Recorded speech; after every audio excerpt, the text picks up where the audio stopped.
అసలు ఏమైందిరా నీకు? శృతి నీది ట్రూ లవ్ కాదు, నువ్వేదో చీట్ చేసావనంటోంది. వాడెవడో సాడిస్ట్ని బెయిల్ మీద తీసుకొచ్చావు అంటుంది.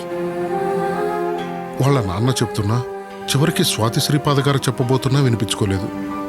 నిన్ను ప్రేమించిన శృతి అంతలా ఆవేశపడుతున్నా నువ్వు సైలెంట్గా ఉన్నావంటే ఏదో కారణం ఉండే ఉంటుంది. పెద్దవాడు ఎలాగూ పోయాడు, నువ్వైనా శృతిని పెళ్లి చేసుకుని సంతోషంగా ఉంటావు అనుకుంటే ఇలా జరిగింది ఏమిట్రా? మాట్లాడవేంట్రా? ప్రస్తుతానికి నేను ఎందుకు ఏంటని చెప్పే పరిస్థితిలో లేను. Sorry.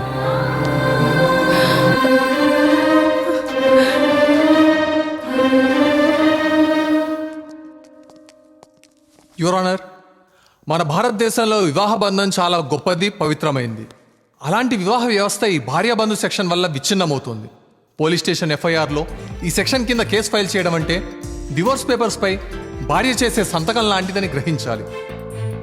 Doing justice to women is not equal to doing injustice to men.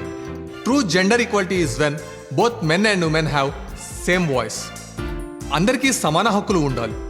Your honour, ఆడవాళ్ళని రక్షించడానికి IPC 304A, 354B, Nirbhaya, 498A ఇలా ఎన్నో చట్టాలున్నాయి. అవన్నీ ఉండాలి, అవసరం కూడా.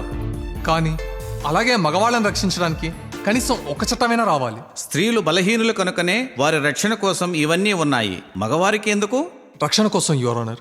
ఓ సర్వే ప్రకారం భార్యల కంటే భర్తలే అధిక శాతం మెంటల్ టార్చర్తో సూసైడ్ చేసుకుంటున్నారు. ఇది నేను చెప్తున్నది కాదు, మీడియా విత్ వీడియో ప్రూఫ్స్తో చెప్తున్నది. సో 498A సెక్షన్ని రద్దు చేయాలంటున్నారా? లేదు యువర్ ఆనర్, కొన్ని అమెండ్మెంట్స్ చేయాలంటున్నా. ఏంటవి? ఈ కేసుల్ని త్వరితంగా 60 నుంచి 90 రోజుల్లో పరిష్కరించాలి. దీనివల్ల వాళ్ళ టైం వేస్ట్ అవ్వదు, కోర్టు సమయం వృధా అవ్వదు. అలాగే ఎవరు ఈ చట్టాన్ని మిస్యూజ్ చేసినా భారీ జరిమానా మరియు కఠిన శిక్షలు విధించేలా చట్టం రావాలి. అప్పుడే వారికి భయం ఉంటుంది, ఫేక్ కేసులు ఉండవు. మన వివాహ బంధానికి ఉన్న విలువ, పవిత్రతను ఈ జనరేషన్కు అర్థమయ్యే విధంగా వివరించాలి. గొడవలు వస్తే భార్యాభర్తలకు ట్రైన్డ్ మ్యారేజ్ కౌన్సిలర్స్ ద్వారా కౌన్సిలింగ్ ఇప్పించాలి. యువర్ ఆనర్, మీ విలువైన సమయాన్ని వృధా చేస్తుంటే క్షమించండి, కానీ మన వివాహ వ్యవస్థ గొప్పతనాన్ని కాపాడండి. That's all your honour.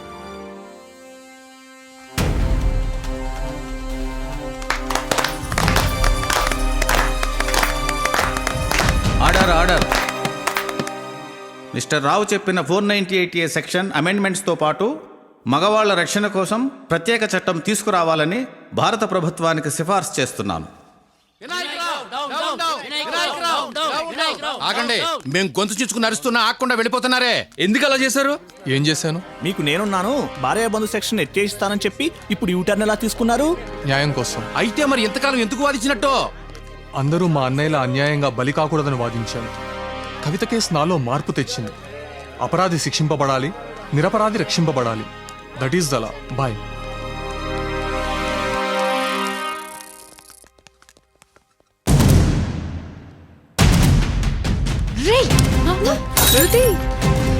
వీడెందుకు వచ్చాడు? నువ్వెందుకు రానిచ్చా? Get out.